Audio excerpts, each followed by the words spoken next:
we're back with another inner monologue of a fat man. So, yeah, I've come to the conclusion that weight loss is mostly a mental game. What I mean by that is, if you don't believe you can do it, you won't do it. You will put up roadblocks, you will self sabotage, you will lie to yourself, you will do whatever it takes to come up with some stupid reason to quit the diet. And I know because I did it for the longest time. Now I've been on this diet for 38 days, and I'm like, oh, this is actually excellent for me. I've never been on a diet this long. I've always come up with some obscure reason why I should quit, or why some external force is having me quit, or maybe my appointment got pushed back and that's why I'm quitting, or the world hates me, or even when I have groceries delivered. Do you know how hard it is not to throw in food that is bad for you? Like, I love chips and dip. Oh my god, chips and cheese dip. Man, that is my jam. Okay? And every time I would start a diet, about a week, maybe 2 weeks in, I'd always go to reorder up on some food, and then I'd always order chips and dip. Now I think about 2 weeks ago, about the 30th day mark, or a little earlier, I had such a hard time not ordering chips and dip. It was like it was calling to me, and I realized, no, I'm better than this. But literally, I sat staring at those chips for like 20 minutes, and then finding different cheese dips, and then maybe I wanted ice cream or something like that. And yes, with the low calorie diet, I could technically have chips and dip, but I'm not strong enough just yet. Even though I've been doing this for about 38 days, I cannot do chips and dip because I will demolish the whole bag and just set all my progress back to zero. So if you're trying to lose weight, or if you just want to lose an extra couple pounds, or you just want to get healthier, you need to know what your weaknesses are. Mine was chips and dip. Also, when I started my diet, I couldn't go into the kitchen because I would just cook everything. I was like, oh, I'm gonna cook these four little thingies. Oh well, shit. You know, I want to make like 6 corn dogs. Oh, well, look at the bag. There's only like 4 corn dogs left. 4 corn dogs can't make a meal, so let's just cook the extra four. Well, that puts me up to like 10. You know what I mean? It was these dumb reasons like, oh, you can't get full off of 4 corn dogs, so might as well just throw them in now. But yeah, you need to have a good system, and you need to make sure that you do it for about 30 days. And it's gonna suck because the first week and the second week I wanted to break my diet because I was hungry. I went from eating in excess of like 4,000, 5,600 calories to about 1,500, 1,600. And instead of eating throughout the entire day, which I used to, I would then just have my protein shake in the morning to kick off my diet, or to kick off start my stomach juices going so I could start my energy levels, along with my morning medications and stuff like that. And then around 3, 4 o'clock, I would make my dinner, only having Crystal Light in the meantime, so I would still have something. And it sucked.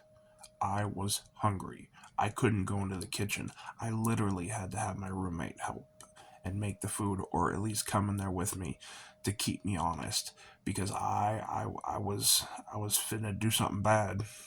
And yes, I have a bariatric app on my phone that allows me to keep track of my calorie count. I also have a scale, and I had to use them. And I had to use them, and I had to use them, I had to use them until it became second nature. And then about the 2 week, 3 week mark, I was happy. I was happy I was doing it. I no longer felt. Sorry, this may get some triggering for some people, so just be warned. I no longer wanted to die. And what I mean is, I no longer just wanted to give up on the world. I started to see things differently. I started to see how I could do better, on how I could be happy, and then I was happy. It's weird. They say that if you smile, it tricks your brain into thinking you're happy. Well, by being on this diet and actually staying past the 2 week mark, I was happy, and genuinely happy. And then stuff didn't bother me so much anymore. So what if I couldn't walk to get to the next maximum steps I could take. That just fueled me to try harder next time. It was no longer like, oh, I couldn't walk, so I'm quitting my diet. It was, yeah, you couldn't get it this time, but you tried. You actually put yourself out there. And then tomorrow, try again. And then try again. So, anyone who actually sees this and you don't think you can do it, you can. Okay? I just want to be blatantly honest with you. It's going to suck. Okay? But I suggest you do a low calorie count. You can even do 100, 200 to 500 less. I think 500 calorie deficit will get you like a pound or half a pound a week. And that's all you have to do. You don't have to change what you eat. You just have to change how much you eat. Okay? And then when you get comfortable with that, you can throw in some exercises or a little bit of this, a little bit of that. Also, I was watching a bit of my 600-pound life, and I noticed that these people aren't helping. They're not holding the bigger person accountable for they say they want to lose weight, or they're unhappy, or they can't get up and walk, or they can't use the restroom properly. Yeah, no, trust me, I get you. 100% I was there. But here's the thing. You have to hold yourself accountable, and you have to make sure they hold you accountable too. You can't have them just bringing you thousands of calories worth of food. That's not how this works. You can't have them helping you like that. You have to tell them, "Hey, I want to lose weight." But that's not. I mean, I guess that's not good television of someone being responsible. You know what I mean? The real truth be told, is I never thought I'd be this happy. I was always a bit of a depresso espresso, you know what I mean? Always sad, always moping, always a bit of bipolar, too. Not saying that I'm not that bipolar, and this could just be an upswing, but I'll tell you what, this upswing feels fantastic, and as long as I just stick to what I'm doing, a little bit of exercise, limited calories, I believe I can make it through. And then maybe maybe we can go on a walk someday. Maybe while I'm losing weight on my channel, and then we could start going on walks. And then we can go to forests. And then maybe I'll be able to drive a car again, because here's the fun fact. And it's not so much fun is I got to the point where I couldn't sit in the front seat of a car anymore because I was so big. Okay? I am like 6'3", 6'4", so I am a tall dude, but I was a very chunky dude, alright? I couldn't fit into the front seat of a car without hurting myself, so I had to sit into the back.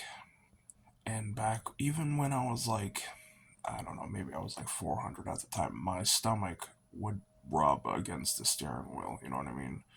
But now that I'm like 600, my stomach would like eat the steering wheel. Just a few extra thoughts and then I'll be done. Make sure you hold yourself accountable, and make sure you have other people hold you accountable if that's what you want to do. But you have to want to try. And like the adage says, there's no pain without a bit of gain. So you will suffer, but you will be better for it. And also, lastly, if you decide to like videotape or put yourself on the internet, losing weight or whatever, you can't be salty. Okay, people are gonna say whatever they want. I have actually just mostly had an outpour of people saying I can do it, and then just giving me warm welcomes from like Turkey, or I had someone from the UK, and just an outcry of like well wishes, which is great. But then I also had someone compare me to Nikocado Avocado, and I was like, okay, that was a good one. But you can't be salty if you put yourself online, and you can't let it stop you from moving forward. Just like life, you have to take the good with the bad and move forward. Lastly, I'm getting weighed on December 4th, so look forward to that video. And I hope everyone had a wonderful Thanksgiving, and I hope everyone has a wonderful holiday. And, yeah, good night, guys, or good evening, or good morning, depending on where you are in the world.